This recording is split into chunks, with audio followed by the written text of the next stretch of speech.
Enzo Recto, kalaban ang katiwalian at kasinungalingan, kakampi sa katotohanan at kabutihan. So, ang ginagawa ngayon, mayroong kampanya ngayon na idemolish si Matibag. Dinidemolish nila si Matibag ngayon. May kumakalat na video, maiksi lang yung video.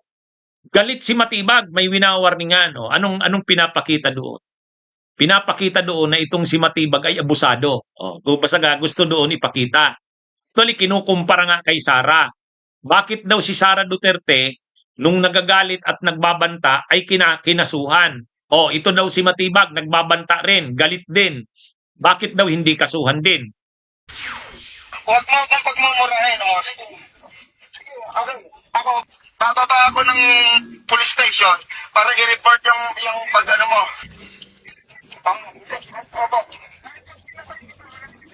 Ayan. Hindi itinanggi ni National Bureau of Investigation Director Attorney Melvin Matibag ang kumakalat na recorded phone conversation sa social media nitong weekend. Sa audio clip na ito na sinasabing nangyari noong taong 2020, maririnig ang boses ni Attorney Matibag na nakikipagtalo sa isang lalaking nagngangalang Mel Sabio. Aminado si Attorney sa pagbabantang nasabi niya sa viral post. Pero gate niya, bugso lamang ito ng damdamin dahil sa kanyang matinding galit noong panahong yaon. Nagbabago naman talaga, pero syempre there are times na yung galit mo hindi mo talaga mapipigilan eh. I've shared to you the background, and si Mel din, yun din yung sinabi ko sa kanya, ba't ako nagsalita sa kanya ng ganun. Inala ng NBI Director, maaaring ipinakalat ang nasabing recorded audio matapos ang kanyang pagharap sa House Committee on Justice bilang isa sa mga resource person sa isinagawang impeachment proceedings laban kay Vice President Sara Duterte. When I started na balita that I will be testifying dun sa impeachment, nagsimula na yan eh, kung ano-ano. Just to give context dun sa video na yan, ito yung 2020 pa to eh, na video, kaya yung mga comments and yung mga nilalagay na caption, medyo hindi malayo sa katotohanan. Ayon kay Atty. Matibag, away politika ang naging ugat ng mainit nilang pagtatalo ni Mel Sabio. Ngunit matapos ang insidente ay nagkaayos din naman anya siya ng lalaki na kanya rin umanong kaibigan. Yung outburst ko talaga, tinawagan ko si Mel, tapos nagsalita ako ng mga ganun. But that was a private conversation. That is supposed to be between the two of us. Na magkaibigan. In fact, okay naman eh. After few weeks, we patch up our things. Nagkasundo kami ni Mel. Wala na yan. Except that lumabas kasi yan doon sa isang social media account sa San Pedro na politically din yung inclination that is against the interest na political nung wife ko, no? Samantala, base naman sa ginawang identification ng NBI, tinatayang nasa 400 social media accounts ang kanilang tinitingnan na sangkot sa kumalat na audio clip. Kahapon, dumating din sa tanggapan ng NBI si Mel Sabio para maghain ng reklamong paglabag sa Anti-Wiretapping Law at Data Privacy Act. So, doon ho nag-start yan. Kaya ako ho, medyo na gulat kasi matagal na ho yan eh. So, lumabas ho ngayon, so nagagamit and medyo affected na rin yung aking family kasi syempre lumalabas na yung pati yung pangalan ko ho, yung mga anak ko. So, mas minabuti ko hong mag-file na ng kaso. Kung ano yung pinal ni Mel, sususugan ko na imbestigahan.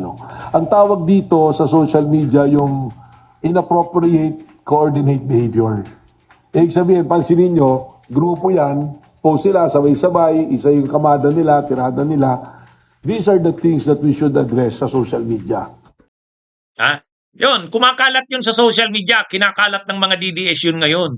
Demolition job yun kay Matibag. Sinisira nila. Mayroon pang isa, nakikita ko, video. Nasa restaurant si Matibag, may babayaran na bill, may babayaran. Yung niya, katabi niya, naglabas ng pera, isang bundle. Nakita niyo ba yon? So lahat ng ito ngayon, kumakalat yan. Kumakalat yan. Yang mga na yan, tungkol lahat yan kay Matibag. Bakit kumakalat yan? Gusto nilang gusto nilang idemoli si Matibag. Pero sabi naman ni Matibag, nung nag-appear siya doon sa Justice Committee, tinanong siya, hindi po ba kayo natatakot? Director, okay lang po ba kayo? Ay di ba may tinanong siya ng ganon. Tinanong siya okay lang po ba kayo, Director? Sabi naman ni Melvin Matibag, okay lang po ako, walang problema sa akin yan. kaliwat kanan na po ang mga paninira sa akin, ang mga basher sa akin. Pero sabi niya, hindi ako natatakot yan. Actually, ang isa pang sinisiraan ngayon, yung asawa ni Matibag. Ang asawa kasi ni Atty. Matibag, ang asawa niya ay congresswoman ngayon ng Laguna. Congresswoman ng Laguna ang asawa niya, yung ano bang distrito? First district ba yan? Yung nakakasakop ng San Pedro, yan.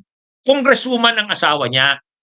Kung napansin ninyo, doon sa hearing ng Justice Committee, isa doon sa mga nagtatanong na congresswoman ay asawa ni Milvin Matibag. Yung congresswoman Matibag, asawa niya yun. Ha? Ay di ba nung umalis na nga si Atty. Matibag, si Milvin Matibag, nung nagpaalam na, tapos bigla, nung nagpaalam si Director Matibag ng NBI, nag-raise naman ng kamay si Congresswoman Matibag, yung asawa. Biniro ni Congresswoman Beatrix Listro. Ha? Bakit? Susunod ka ba? Sasama ka ba? Pauwi? Biniro ni Congresswoman Beatrix Listro eh. Pero yan ang mayroon din ngayong kumakalat sa social media. Sabi ng mga DDS, ngayon pa lang maghanda na tayo. Kailangang matalo ang asawa ni Milvin Matibag diyan sa Laguna. Mukhang may pinaplano ang mga DDS. Hindi na daw dapat manalong congresswoman ng Laguna yung asawa ni Matibag. Kaya ang ngayon mga kabunyog, kaliwat kanan ang demolisyon dito kila Matibag, sa kanya mismo, kay Milvin Matibag, dun sa asawa niya. Hindi, mayroon pa pala. Mayroon pang kumakalat. Ang laki daw ng flood control projects nung asawa ni Matibag. Di ba? Actually, lahat yan. Makikita nyo ngayon sa social media. Bakit lahat lumalabas yan? Dahil kay Matibag. Nararamdaman ng mga DDS, hindi lang ng Duterte pati yung mga vloggers ng DDS, nararamdaman nila, grabe ang atake ni Matibag sa kanila. Sabi naman ni Matibag, walang personalan, trabaho lang. Kaya ang nakakaramdam ngayon ng bagsik ni Matibag, dapat pala ang title ko dito, ramdam na ng kampo ng Duterte ang bagsik. Ang bagsik ni Matibag. Di ba? Sinong mga unang nakaramdam? Si Mike Defensor, sila Jason Sa, itong mga vlogger, sila Eric Siles, Arguta, pati si Pulong, pati si Sara. Yun. Kaya ngayon, natataranta na ang kampo ng mga Duterte dito kay Matibag. Sa katunayan, si Professor Malo Tiquia, sabi ni Professor Malo Tiquia, siguro yan ang dahilan bakit linagay yan, itong si Matibag yan sa NBI. Maraming ipapatrabaho ang administrasyon. Hindi yan yun ang nila. Ang sabi nila, dito mo daw makikita na parang yung dating NBI director, hindi kaya yung mga pinapagawa. Ay itong si Matibag, kaya niya kaya nilagay dyan. Anyway, totoo kaya yung obserbasyon na yan? Totoo kaya yung obserbasyon na yan? Kung akong tatanungin, mga kabunyog, wala nakakuha lang kasi sila ng katapat kay Matibag. Nakakuha sila ng katapat. Sabihin na natin na kung ginagawa na yan ng Matibag ay para sa administrasyon. Ay natural, parte na siya ng administrasyong Marcos Parte na siya ng administrasyong Marcos. Nung panahon ni Duterte, sa Duterte naman siya naglilingkod. Di ba? Anong ginawa ni Matibag sa panahon ni Duterte? Siya ang naging kasangkapan ni Lacusi para yung PDP laban ni Pimentel at ni Pacquiao makuha nila Duterte at ni Lacusi. Siya yun. Kasi dati siyang Secretary General ng PDP laban. Di ba? Ngayon, wala nasa na siya, nasa administrasyong Marcos na siya. Kaya sabi nga nito ni Matibag, inaakusahan daw siya. Napapit siya ng Marcos, tuta ng Marcos. Dati naman daw siyang Arroyo. Nagtrabaho daw siya sa administrasyon ng Arroyo. Nagtrabaho din daw siya sa administrasyon ni Duterte. Ngayon daw, nasa Marcos siya. Kung ano daw yung trabaho niya, gagawin niya yon. Yan. Kumbaga, inamin naman ni Matibag na siya, kung kaninong administrasyon siya, doon siya naglilingkod. Naglingkod daw siya sa Arroyo naglingkod daw siya sa Duterte. Naglingkod. Ngayon naman daw nasa Marcos siya. Di Marcos siya.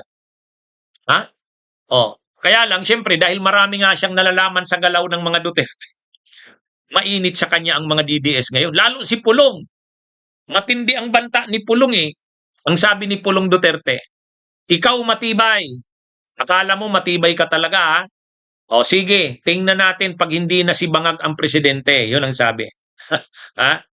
O, sabi naman ni Attorney Matibag, wala sa aking problema yan. Handa ako kung ano man ang mangyari. Matindi rin, ano? Matindi rin. Ha? Ano yan? Actually, hayaan nyo. Minsan nga interviewin ko ito. Ha? Gusto nyo bang interviewin ko ito minsan? Si Matibag? Ha? Mga kabunyog? Ha? Ano yan? Interviewin ko nga ito. Maganda tong interviewin eh. Maganda tong interviewin. Itatanong ko yan sa kanya. Alam nyo naman ako pag nagtatanong, di ba? Si Trillanes nga, tinanong ko ng direktahan eh. Ito tatanungin ko rin. Anong masasabi mo, Direktor Matibag? Linagay ka daw dyan sa NBI dahil para gamitin ka laban sa mga Duterte. Di ba? Sige. Hindi, pero ito, inuobserbahan ko lang to. Inuobserbahan ko lang to. Pero ngayon talaga, nakikita nyo sa social media, pati sa asawa niya. Yung asawa niya, congresswoman ngayon, sabi, yung congresswoman Matibag na asawa ni NBI Director Melvin Matibag, 1.6 billion ang flood control. Di ba? Di ba? Tapos, mga ka-DDS, wag na nating panalunin yan si Matibag sa pagka-congresswoman ng San Pedro. Pagtulong-tulungan natin. Yan, Tapos ngayon may kumakalat na video ni Melvin Matibag, galit. Nag-iinit si Melvin Matibag. So ang narrative naman ng mga DDS, bakit si Sara nung nagagalit, kakasuhan nyo? O bakit itong si Matibag nagagalit, hindi nyo kakasuhan? Ito, tingnan nyo, galit na galit din. Tapos may pinakita pang video, may nasa restaurant siya. Naglabas yung katabi niya ng isang bundle ng pera, pambayad sa bill. Anyway, ang sabi naman ni Matibag, totoo naman, naging parte siya ng administrasyon ni Duterte. Ano yan? Sabi niya, basta siya kung anong trabaho, gagawin niya. Okay, mga kabunyog, mga kababayan, magandang araw sa inyong lahat. Mabuhay po tayo. Bunyog, halikan na kasama ka. Bunyog, kapag buklod ay may pag-asa. Luzon, Visayas, Mindanao, isa ang pananaw. Sa bagong Pilipinas ang bunyog isisigaw. Bunyog.